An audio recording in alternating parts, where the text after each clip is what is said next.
Hello students, कैसे हैं आप लोग? सभी अच्छे? मैं हूं आकांक्षा शर्मा, आप लोग देख रहे हैं मैथ्स एंड थिंग्स। और आज का हम लोग का चैप्टर सेल का टॉपिक है पार्ट्स ऑफ सेल, और जितना भी पार्ट्स है उसका फंक्शंस। ठीक है, तो पहला बात होता है कि सेल में बहुत तरह तरह का ऑर्गेनेल्स प्रेजेंट होता है। ऑर्गेनेल्स मतलब छोटा छोटा अलग अलग तरह का पार्ट्स जो होता है, ऑर्गेन्स जैसे बोला जाता है। हम लोग का बॉडी में ऑर्गेन्स प्रेजेंट रहता है, तो सेल में भी ऑर्गेनेल्स प्रेजेंट रहता है। ठीक है, तो क्या लिखेंगे?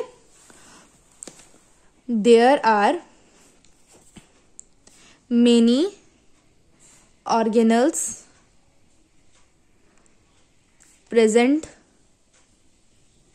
in cell. In a cell.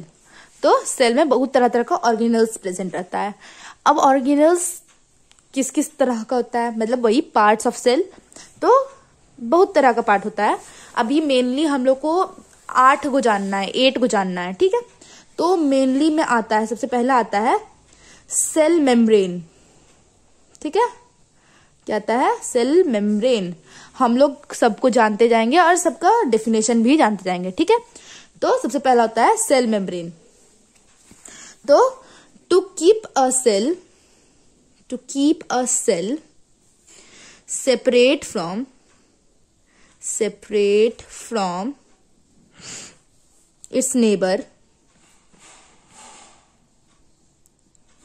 its neighbor, a special membrane is formed called cell membrane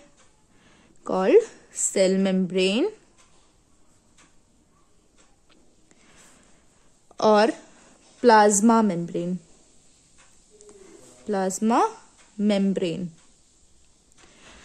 तो जो सेल होता है उसको साइड से एक लेयर कवर करता है, उसी को कहते हैं सेल मेम्ब्रेन।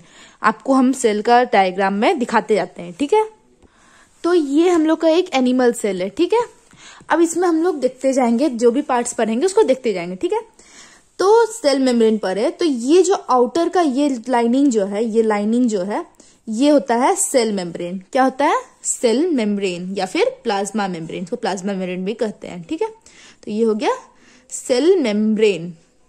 ठीक है,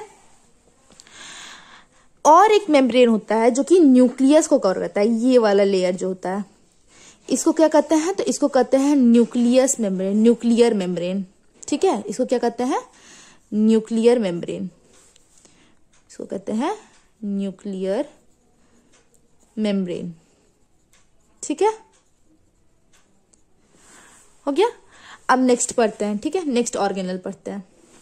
तो नेक्स्ट ऑर्गेनल है न्यूक्लियस। ठीक है, न्यूक्लियस।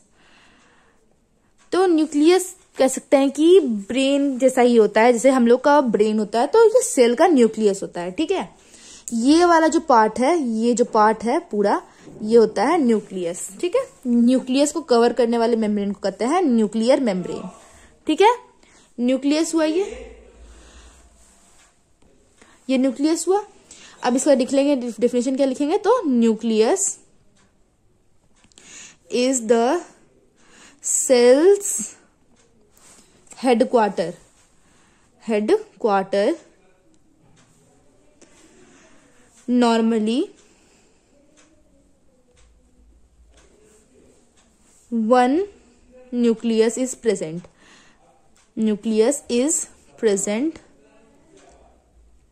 in each cell। ठीक है, तो न्यूक्लियस जो है वो एक हेडक्वार्टर के जैसा काम करता है, और हर सेल में मेनली नॉर्मली जो होता है वो एक ही न्यूक्लियस प्रेजेंट होता है, लेकिन एक एक्सेप्शन भी है इसमें। तो एक्सेप्शन क्या है? एक्सेप्शन ये है कि स्केलेटल मसल सेल जो होता है, स्केलेटल मसल सेल, उसमें 2 या कभी कभी ज्यादा भी हो सकता है, तो 2 सेल प्रेजेंट रहता है स्केलेटल सेल में मैक्सिमम टाइम। तो स्केलेटल मसल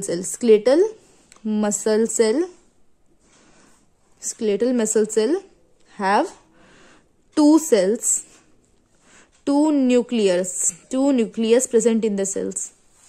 2 न्यूक्लियस, ठीक है। तो स्केलेटल सेल में 2 न्यूक्लियस प्रेजेंट होता है। इसको क्या कर सकता है, एक तरह से ब्रेन होता है, तो it is similar to brain,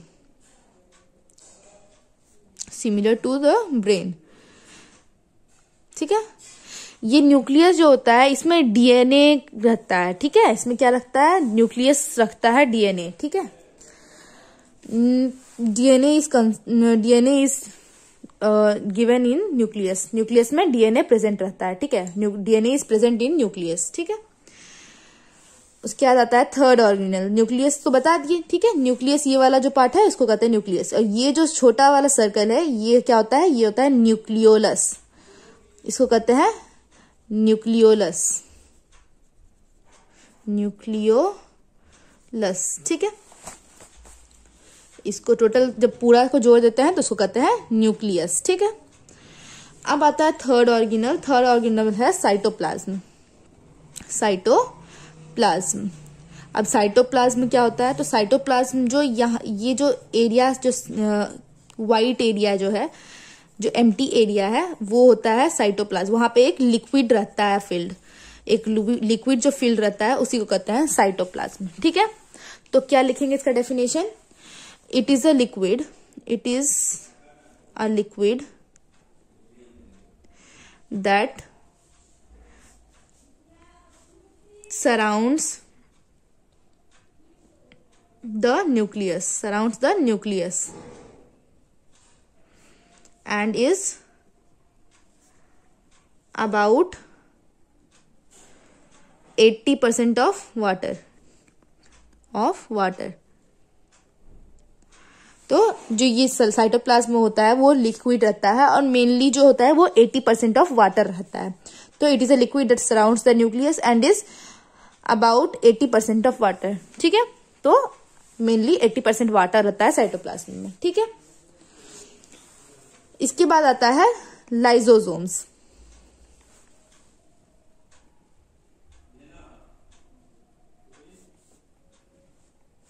तो लाइजोसोम क्या होता है, लाइजोसोम एक तरह से कर सकते हैं कि वो एक सुसाइड बैग होता है, ठीक है।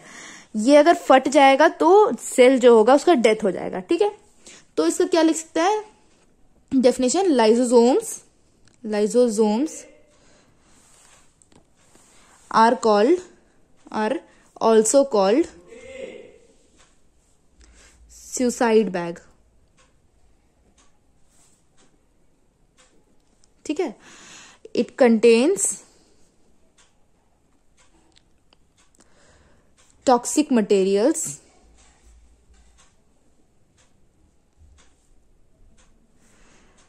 ठीक है। व्हेन इट बर्स्ट्स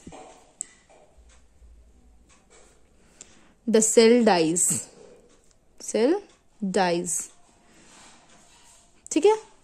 लाइजोसोम्स ऐसे ही एक छोटा सा वैक्यूल्स टाइप का प्रेजेंट रहता है, छोटा छोटा वैक्यूल्स प्रेजेंट रहता है, तो इसको कह सकते हैं लाइजोसोम, ठीक है। ये छोटा सा बैग स्ट्रक्चर होता है लाइजोसोम्स, ठीक। नेक्स्ट जो ऑर्गेनल है वो है एंडोप्लाज्मिक रेटिकुलम, ठीक है। क्या है, एंडोप्लाज्मिक रेटिकुलम, ठीक। कितना नंबर है, 5th नंबर ना, 5th नंबर एंडोप्लाज्मिक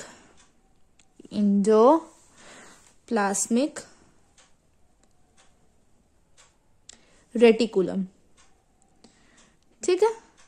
अब एंडोप्लाज्मिक रेटिकुलम होता क्या है, तो ये जो एंडोप्लाज्मिक रेटिकुलम जो होता है वो क्या करता है, हेल्प प्रोटीन को अंदर और बाहर करने में हेल्प करता है, ठीक है। प्रोटीन जो होता है उसको बाहर से अंदर लेता है, ठीक है। तो एंडोप्लाज्मिक रेटिकुलम जो होता है वो 2 तरह का होता है, एक होता है रफ एंडोप्लाज्मिक रेटिकुलम और दूसरा जो होता है वो होता है स्मूथ एंडोप्लाज्मिक रेटिकुलम, ठीक है। तो क्या लिखेंगे इसका डेफिनेशन, तो एंडोप्लाज्मिक रेटिकुलम का डेफिनेशन ये लिखेंगे कि it helps in transfer of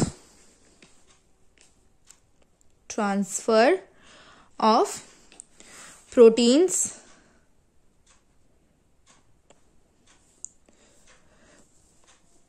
there are 2 types of endoplasmic reticulum, 2 types of ER endoplasmic reticulum को ईआर भी कहते हैं। ईआर पहला है रफ ईआर, रफ ईआर, और सेकंड है स्मूथ ईआर। ठीक है, स्मूथ ईआर। ठीक है, अब सेल का स्ट्रक्चर में देखना है कि स्मूथ ईआर और रफ ईआर होता क्या है, कहाँ पे है। ठीक है,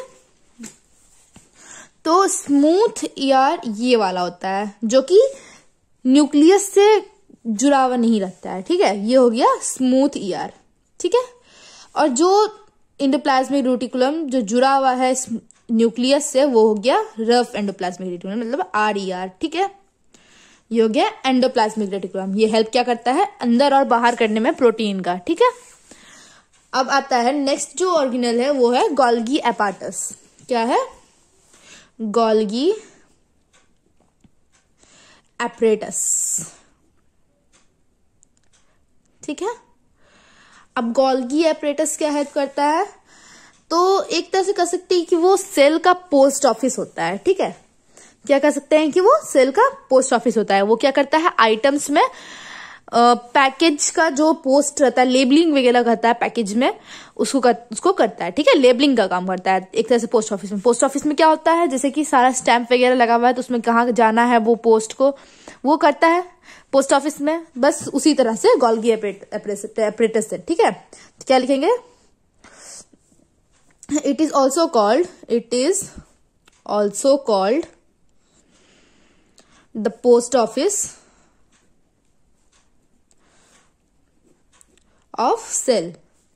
of the cell। ठीक है, where items are packaged and labeled। ठीक है, क्या करता है, आइटम्स को पैकेज और लेबलिंग वाला काम करता है गोल्गी एपरेटस, पोस्ट ऑफिस वाला काम करता है। ठीक है, अब आता है नेक्स्ट ऑर्गेनल का नाम है माइटोकॉन्ड्रिया। ठीक है, माइटोकॉन्ड्रिया। पहले जानना है कि गोल्गी एपरेटस कहाँ होता है इसमें, तो गोल्गी एपरेटस इस वाले पार्ट को कहते हैं, ये वाला जो पार्ट है, ये जो है, ये है गोल्गी एपरेटस। ठीक है, गोल्गी एपरेटस। ठीक, अब आता है माइटोकॉन्ड्रिया। तो माइटोकॉन्ड्रिया को हम लोग पावर हाउस भी कहते हैं। जैसे कि हम लोग खाना पीना खाते हैं तो अंदर जाता है स्टोमक जो होता है, स्टोमक क्या करता है, पावर करता है फॉर्म ना, फूड पचता है तब ना हम लोग को पावर मिलता है। तो वो एक तरह से पावर हाउस हुआ हम लोग का। तो माइटोकॉन्ड्रिया भी ठीक उसी तरह पावर हाउस है सेल का। ठीक है, तो क्या लिखेंगे इसका डेफिनेशन ये लिखेंगे कि इट इज ऑल्सो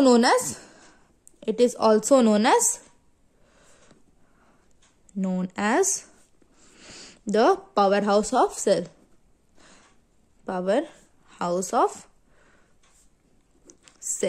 बस इतना ही लिखना है माइटोकॉन्ड्रिया में। ठीक, अब माइटोकॉन्ड्रिया होता कहाँ है, तो माइटोकॉन्ड्रिया जो ये वाला पार्ट है इसको कहते हैं माइटोकॉन्ड्रिया, ये वाला पार्ट को।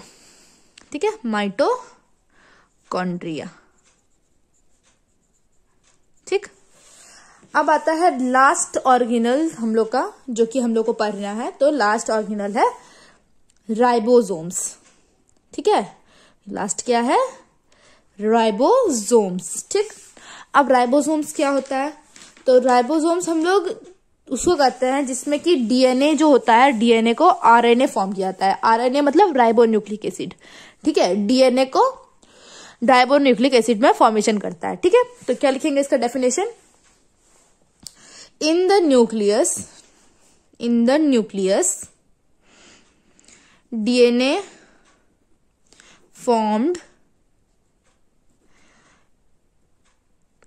is formed into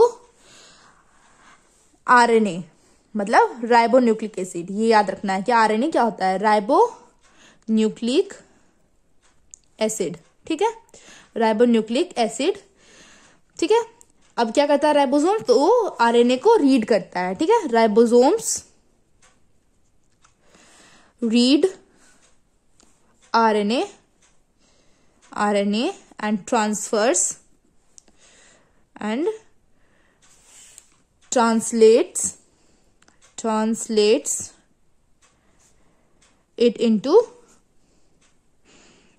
protein. ठीक है, राइबोसोम का क्या काम हुआ, तो वो आरएनए को पढ़ता है, अच्छे से रीड करता है और उसको प्रोटीन में ट्रांसलेट कर देता है, प्रोटीन बना देता है। ठीक है, राइबोसोम का काम यही होता है। अब इसमें राइबोसोम्स कहाँ है, तो ये राइबोसोम्स है, ये वाला पार्ट जो है, ये स्मॉल स्मॉल जो सर्कल्स है वो हो गया राइबोसोम्स। ठीक है, राइबोसोम्स ये एंडोप्लाज्मिक रेटिकुलम पे भी रहता है। ठीक है, एंडोप्लाज्मिक रेटिकुलम पे भी वो चिपका रहता है, मतलब इस तरह से कुछ थोड़ा सा चिपका रहता है, थोड़ा। ठीक है, छोटा छोटा। ठीक, ये हो गया हम लोग का पार्ट्स ऑफ सेल और उसका अच्छे से डेफिनेशन के साथ कंप्लीट, फंक्शंस के साथ कंप्लीट। ठीक, अब आप लोग का चैप्टर यहाँ पे कंप्लीट हो जाएगा। ठीक है, थैंक यू। आप लोग घर पे रहिए, अच्छे से रहिए।